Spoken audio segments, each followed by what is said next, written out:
तो यूक्रेन से लौटे इन छात्रों की आंखों में अपना देश वापस आने की खुशी साफ देखी जा सकती है और इन छात्रों में इस मुश्किल वक्त में मदद के लिए पीएम मोदी और सीएम योगी का तहे दिल से शुक्रिया अदा करने की भी सामने तस्वीरें आ रही हैं। साथ ही वहां का आंखों देखा हाल भी ये स्टूडेंट्स बता रहे हैं।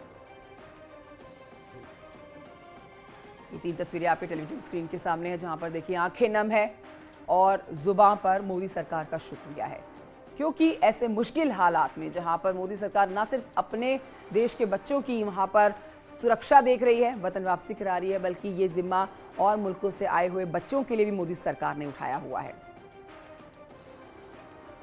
मोदी जी का शुक्रिया अदा करना चाहूँगी और हमारी इंडियन एम्बेसी का, जिन्होंने हमको यहाँ पे निकाला है।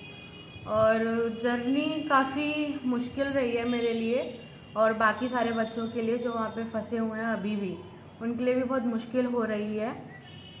तो मैं यही बोलूँगी इंडियन एम्बेसी को कि जल्दी से जल्दी उनको निकाला जाए।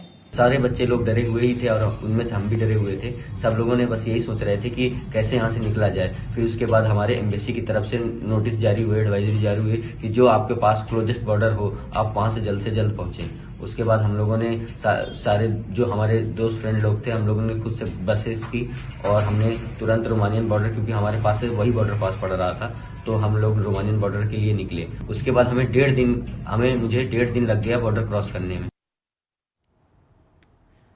तो आप बीती सुन रहे हैं उन बच्चों की जो वापस अपने वतन लौट आए हैं। पीएम मोदी ने यूक्रेन के हालात पर और वहां फंसे हुए भारतीय नागरिकों को वापस लाने के लिए एक और उच्च स्तरीय बैठक की है और इसमें यूक्रेन के कई इलाकों में फंसे हुए भारतीयों की जल्द वापसी को लेकर गहन चर्चा की गई है। इस बैठक में विदेश मंत्री एस जयशंकर, पीयूष गोयल के अलावा विदेश सचिव और राष्ट्रीय सुरक्षा सलाहकार अजीत डोभाल शामिल थे। इससे पहले हम आपको बताएं कि भारतीय विदेश मंत्रालय ने बताया कि खार्किव से सभी भारतीयों की वापसी हो चुकी है। अब उसका मुख्य ध्यान जो है वो यूक्रेन के पूर्वी शहर सुमी में फंसे हुए भारतीय करीब 700 छात्र बताए जा रहे हैं, उनको निकालने का है, जहां बम विस्फोट और हवाई हमले हो रहे हैं।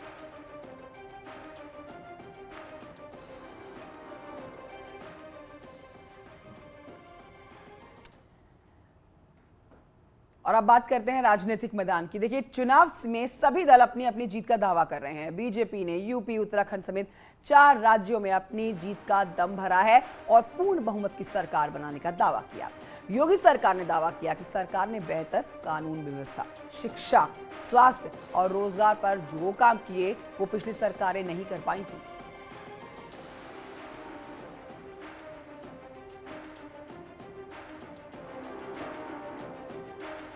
आप देखेंगे अगर इसकी तुलना 2017, 2014, 2012 या 2007 की विधानसभा चुनाव या 2009 के लोकसभा चुनाव से अगर आप करेंगे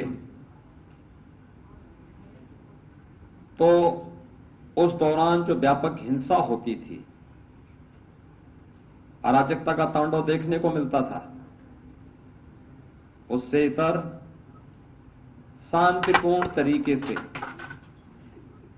चुनाव प्रक्रिया को आगे बढ़ाने में भारत निर्वाचन आयोग को भी कानून की राज का ये लाभ प्राप्त हुआ, जिसके कारण 6 चरणों का चुनाव शांतिपूर्ण तरीके से संपन्न हुआ है और 7वें चरण का प्रचार का कार्य भी शांतिपूर्ण तरीके से संपन्न हो चुका है। परसों 7वें चरण का मतदान भी होगा। उत्तर प्रदेश जैसे राज्य में शांतिपूर्ण तरीके से चुनाव हो, यह अपने आप में कौतूहल और आश्चर्य का विषय हो सकता है बहुत सारे लोगों के लिए, लेकिन भारतीय जनता पार्टी की डबल इंजन सरकार ने इसे वास्तविक हकीकत में बदलने का काम भी किया है। 5 राज्यों के चुनाव में भारतीय जनता पार्टी ने एक वैज्ञानिक तरीके से वेल ऑर्गेनाइज कैंपेन कर जनसंपर्क का ये लोकतंत्र के महोत्सव में बहुत अच्छा और सफल प्रयास किया है। हम 5 राज्यों के जनता को धन्यवाद भी देना चाहते हैं। विशेष रूप से उनको इसलिए धन्यवाद देना चाहते हैं कि उन्होंने कोरोना के प्रोटोकॉल्स को भी फॉलो किया और भारतीय जनता पार्टी ने इस विशेष परिस्थिति में भी पांचों राज्यों में कोरोना के सारे नियमों को मानते हुए किस तरीके से प्रचार अच्छा हो सकता है, सक्षम हो सकता है और असरदार हो सकता है, इस बात का प्रयास किया गया। सबसे पहले तो मैं पांचों राज्यों के जनता को धन्यवाद देना चाहता हूं, जिन्होंने चुनाव को बहुत ही शांतिप्रिय ढंग से मुद्दों के आधार पर अपना वोट दिया है।